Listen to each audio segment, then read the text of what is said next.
Hello, I'm Sidney Katz, President of the Montgomery County Council. One of the most heinous crimes in Montgomery County history was committed 43 years ago.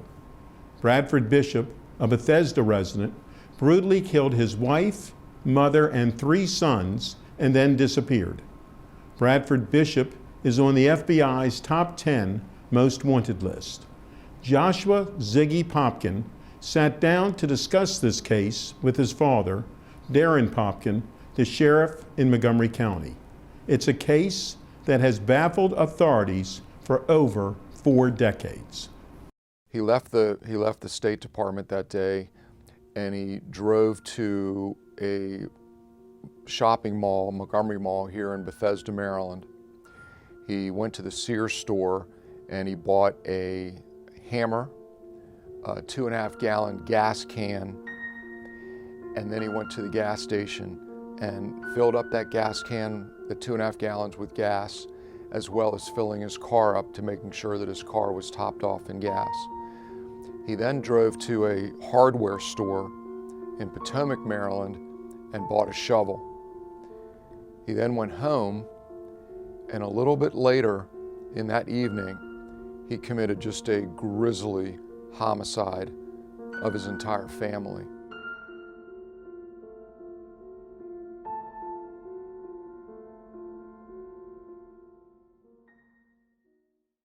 So William Bradford Bishop was originally from Sacramento, California.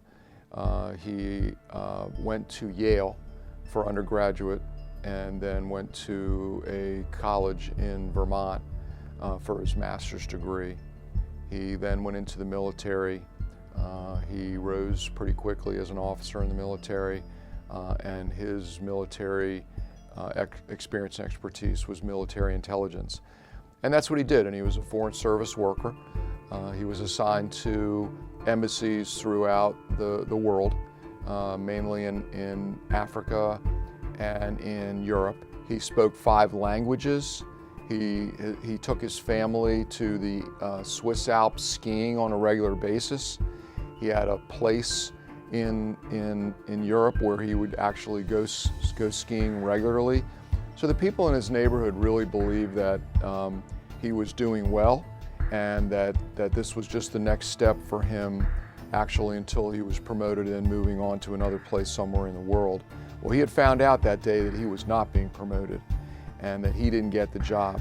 Although Mr. Bishop wanted to let everyone believe that he was kind of a very wealthy person who lived the high life, in fact, his mother was actually funding the family and the family was running out of money. So in the evening of March the 1st, 1976, sometime after the family dinner, he took the hammer that he had bought earlier in that day, and while his wife was standing by the front door after putting the 3 children to bed, he took the hammer and hit her in the head and beat her to death with that hammer. He then went room by room while the boys were in their pajamas in their beds and beat them one by one, killing them, his own children, in their bedrooms. At the time of these murders, Mr. Bishop's mother was living in the house, and she had taken their dog, their golden retriever, Leo was his name, outside for a late night walk. Little did she know, when she came back, not only would she find and see Mrs. Bishop beaten to death at the front door, she was going to be the last victim of this particular crime, where William Bradford Bishop took that hammer and also beat his mother to death, and sparing the dog. During that time, he then packed up the car, rolled up the 5 bodies into a tarp, and put all 5 of them at about 11:30 or 12 o'clock time frame, midnight. Put them in the back of the car, which ended up being somewhat like a hearse, drove that vehicle from Bethesda, Maryland, straight down to Tyrrell County, North Carolina, in a very rural area. He found a logging road that led up to a very wooded forest-type area, and he brought the shovel that he had bought earlier, and he brought the gas can with him, and he dug a grave, a shallow grave, but it was deep enough to actually take the bodies that he had just killed of his entire family and bury them on top of each other in that grave.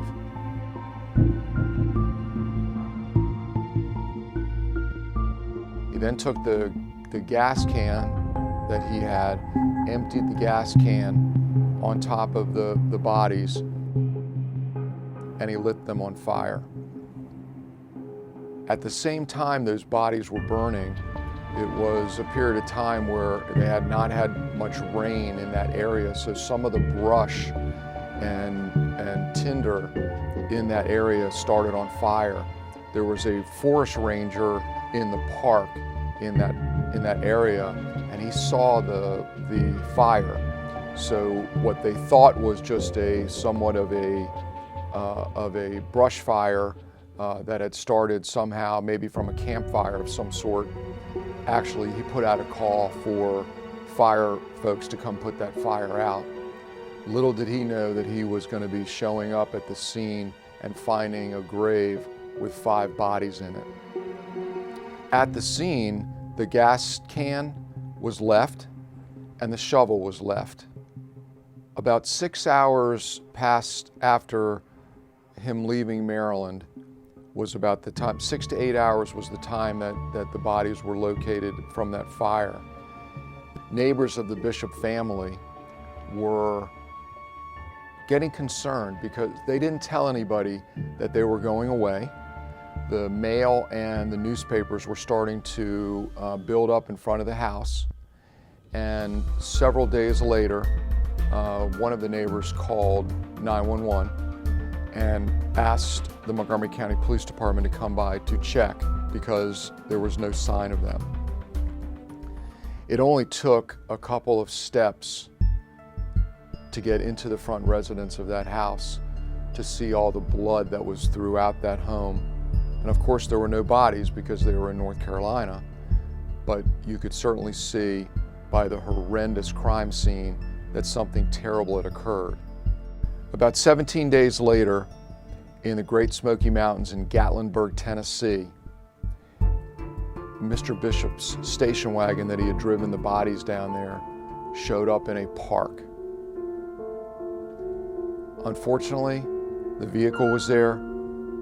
As it appeared, William Bradford Bishop disappeared into those woods, and we have never seen him again.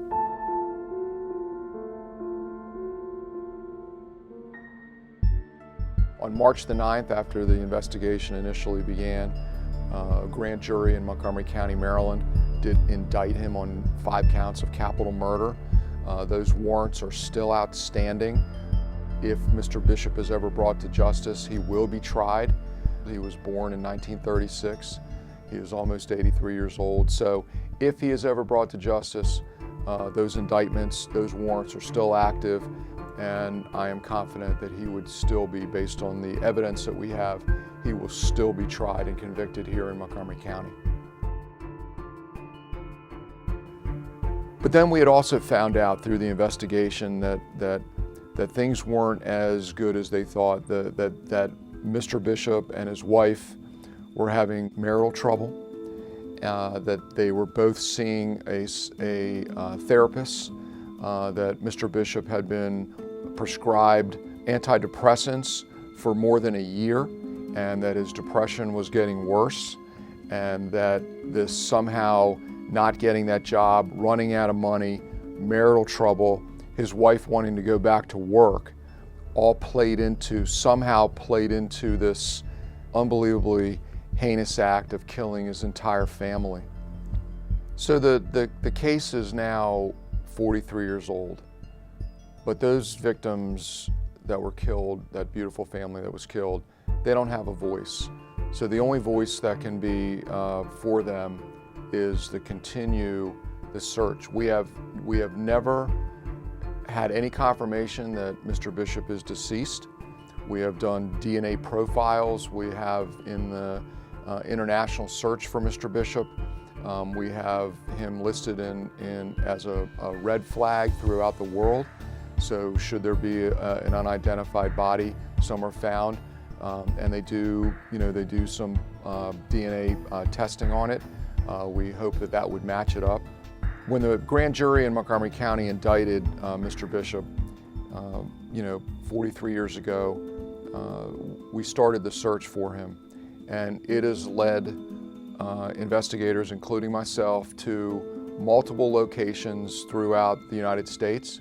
I have been to a number of places throughout the United States on very credible leads that ultimately turned out not to be actual William Bradford Bishop. But we have also had what we believe to be sightings of Bishop throughout the world, to include Basel, Switzerland, to include Sorrento, Italy. So one of the first international leads came in the early 90s. I believe it was 1993, if I remember correctly. It was in Basel, Switzerland.